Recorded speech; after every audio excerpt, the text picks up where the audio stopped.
nós vamos falar aqui o Jonathan Rodrigues, nosso turismólogo, também estudante de geografia, vai falar dessa obra-prima aqui, que é a Igreja de São João. Já dizendo para vocês...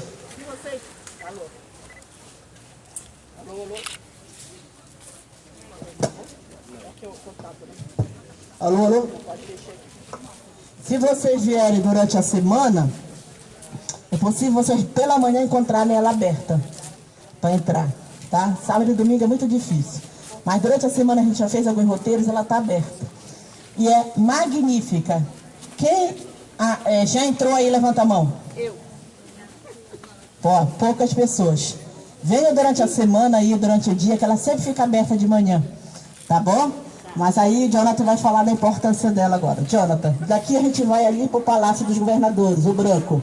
A gente fala em frente à praça, onde tem sombra de preferência. Tá bom? Ah, sim, tá passando a lista no final do sorteio, só para quem tiver assinado essa lista presencial. Tá rodando aí com os monitores. Temos um livro, 2 camisas, canetas, para sortear quando chegar lá em Santana. Só quem estiver presente, é claro, né? É isso.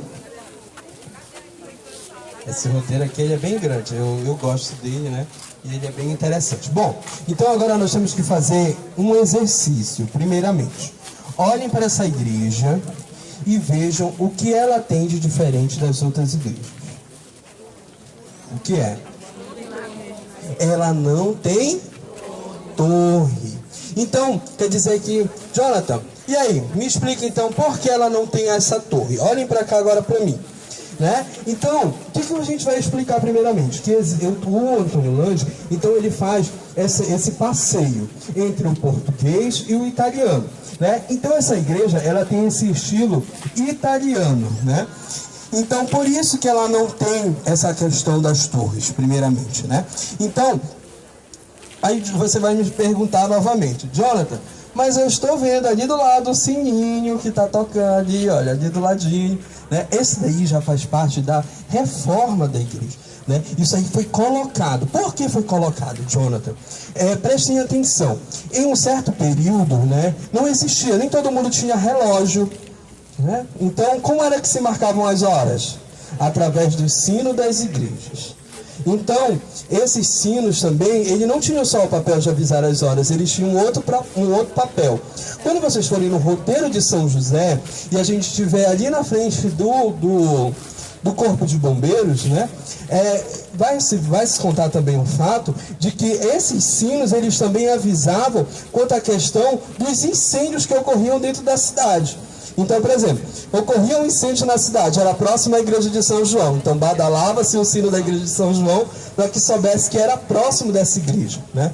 Então, também todas essas questões desse sino foram, então, atribuídas. Então, por isso que as igrejas, né, dentro desse centro histórico, muitas das vezes elas têm essa questão desse sino.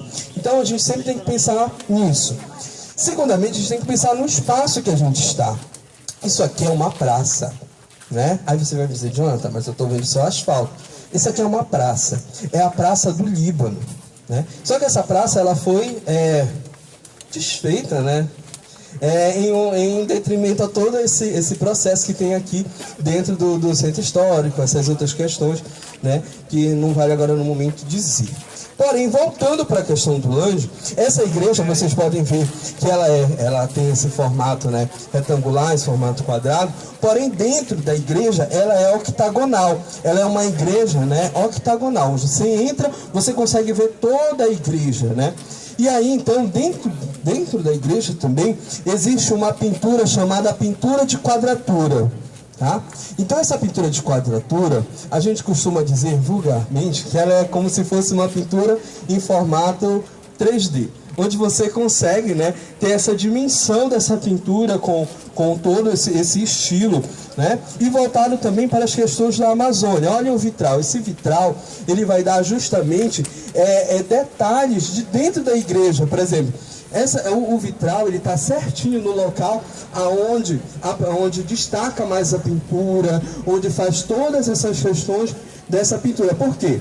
Porque naquela época os arquitetos, né, eles tinham todas, primeiramente eles gostavam de embelezar também a parte externa, né? E tinha outros arquitetos que, através da pintura, eles gostavam de demonstrar essa questão da realidade. Então, quer dizer, vamos fazer com que a pintura demonstre mais ainda a realidade do que o próprio concreto, do que o próprio barro. Então eles faziam todas essas questões, essas pinturas. E aí, através das luzes, das igrejas, por isso que você vai observar que a catedral também tem essas questões dessas luminárias, ela vai então fazer esse embelezamento dessa parte das estruturas, né? Fora isso também, a gente precisa pensar que essa igreja ela sofreu muito em relação ao tempo. Por quê? Porque quando a igreja ainda não era tombada, então se pintava a igreja, fazia várias... Então essa pintura de quadratura, ela foi retirada, ela foi pintada, e aí foram-se necessários, quando foi então feita a reforma e o tombamento, foram-se necessários se retirar 5 camadas de pintura, até se achar a pintura original, que era a pintura de quadratura. Também existia uma imagem, né, uma imagem de estilo barroco de São João, né, que o nome dessa igreja é a Igreja de São João, né? Só que essa imagem ela foi perdida ou alguma coisa em relação a isso, né? Então essa imagem ela não existe, hoje em dia foi colocada outra, né, no local. E aí foi se feito então nessa primeira extensão, né, a torre sineira, e depois, se vocês forem reparar, ela continua, né, ela vai aqui por esse lado, e aí mais atrás, né, tem um casario meio que amarelo, né, como se fosse um anexo, né? Esse anexo também ele foi feito, né, ele não era da obra original, ele foi feito justamente também para adequar as atividades da igreja, como vendas, essas coisas, tudinho. Então foi feito também esse anexo. Agora eu gostaria que vocês olhassem para a praça, né, e vissem na praça que tem um monumento, né? Esse monumento é o pináculo. Vocês se lembram do pináculo que eu falei lá na frente, lá na catedral? Então o que é o pináculo? É uma forma que o Lande sempre utilizava também, né? Então, esse pináculo também ele vai ser característico aqui na igreja de São João, tá bom? Agora eu queria lembrar vocês de um outro detalhe que é interessante também, mas que não faz parte da questão do Lande, né? Mas que é interessante a gente pensar também, que eram os cinemas de rua que existiam aqui nessa praça, né? Principalmente esse aqui ao lado, que era o Cine Universal, né? Então, o que acontece? Era o cinema universal, né? Então, existia esse cinema, né? E era um cinema de rua, assim como o Guarani, assim como o Nazaré, assim como São Pedro, que foram sendo extinguidos, e aí a gente também não lembra, né? Se a gente não tem nenhum detalhe que lembre, a gente também não lembra. Então existiam esses cinemas também, né, de rua, né, que existiam aqui na área, assim como existia em Mosqueiro também ali próximo da igreja do Ó, né?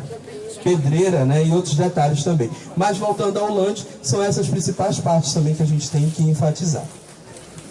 Olá, bom dia. Eu queria complementar um pouquinho a fala do Jonathan. Esse ponto aqui é um ponto estratégico, né? Para instigar vocês a pensar que a arquitetura, ela não é simplesmente uma forma imóvel, ela também tem um contexto social em volta, né? Eu quero que vocês visualizem o seguinte: a gente passou por 3 igrejas, né? Todas 3 viradas para o rio. A Igreja da Sé, a Igreja do Carmo e essa aqui.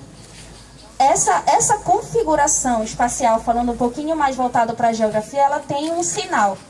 Aqui se apresenta a tríade: Pai, Filho e Espírito Santo. Se vocês conseguirem visualizar isso, vamos imaginar sem essas estruturas, né? Essas estruturas modernas e tal. Agora, no período atual, vamos imaginar como era a visão do rio para o território. Aqui a gente consegue ver, né? Vamos dizer, aqui o Espírito Santo, que é a história de São João, tem aquela, como é que eu posso dizer? Que ele foi tomado pelo Espírito Santo, foi batizado, ele batizava, enfim. A Igreja do Carmo, que é voltada mais para aquela parte da filiação de Jesus, né? Ele era o Filho, e Deus, que é a Igreja da Sé, porque ele tem aquela estrutura voluptuosa. Isso foi um professor, que eu vou faltar com vocês com o nome dele, ele fala disso numa dissertação de mestrado, né? Então, olhando, hoje a gente não vê porque essa configuração ela tá meio que apagada de acordo com o processo, né, de evolução da cidade. Mas se vocês conseguirem perceber, ela faz um triângulo. É um triângulo. Igreja da Sé, Igreja do Carmo, Igreja de São João. Então tudo isso mostrava para quem vinha de lá que aqui o processo de catequização se intensificava no decorrer dos anos.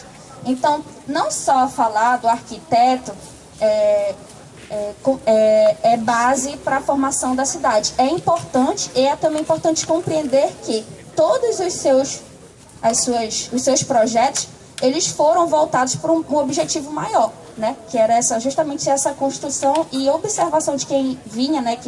Nesse processo de invasão, quem vinha para a cidade. Pegando o gancho no que a Elo estava falando, é interessante também a gente perceber essa configuração dessas igrejas, porque as igrejas também funcionavam como um marco fronteiriço de até onde tinha ido a expansão, a colonização portuguesa nesse território. Então a gente tem primeiro lá igreja de Santo Alexandre, depois a gente vai ter a Sé, depois a gente vai ter o Carmo, e aqui a gente vai ter São João Batista. E mais pra frente a gente vai encontrando cada vez mais igrejas. A gente também tem do outro lado a Igreja das Mercês, que está ali perto da Estação das Docas, que também vai ser uma localização estratégica para essa colonização desse incipio território que a gente conhece hoje como Belém. Então é interessante a gente fazer esse trajeto para justamente entender o que a Elo estava falando, né? Essa expansão da cidade por meio desses objetos espaciais. Eu não sei se a gente já falou no roteiro sobre o conceito de rugosidade. Falamos aqui já? Acho que não, né? O professor Milton Santos tem um conceito que chama rugosidade espacial. Ele vai definir que, como as rugas marcam o nosso rosto e nos remetem a um tempo passado, as rugosidades espaciais são formas espaciais, objetos construídos num outro tempo que vão permanecer hoje com a sua função ou não. Então, as igrejas, por exemplo, a gente tem ainda algumas que permanecem com a sua função religiosa. A gente vai ter a Casa Rosada, que vai ser uma rugosidade espacial, que não vai permanecer, ela tinha uma função de residência. A Casa das 11 Janelas também não vai permanecer com a sua mesma função. A gente tem os museus, né, que foram construídos para ser Casa da Residência, por exemplo, que a gente já vai falar do Lauro Sodré, e que não tem mais essa função. Então vão ser esses objetos espaciais que vão ser importantes para a gente entender qual o contexto socioespacial e geográfico que aquele objeto foi criado, para quê, qual a função que ele atendia e qual função ele tem hoje. E aí a gente vai conseguir compreender N coisas, dentre elas a questão patrimonial, com a qual a gente vem trabalhando ao longo do roteiro.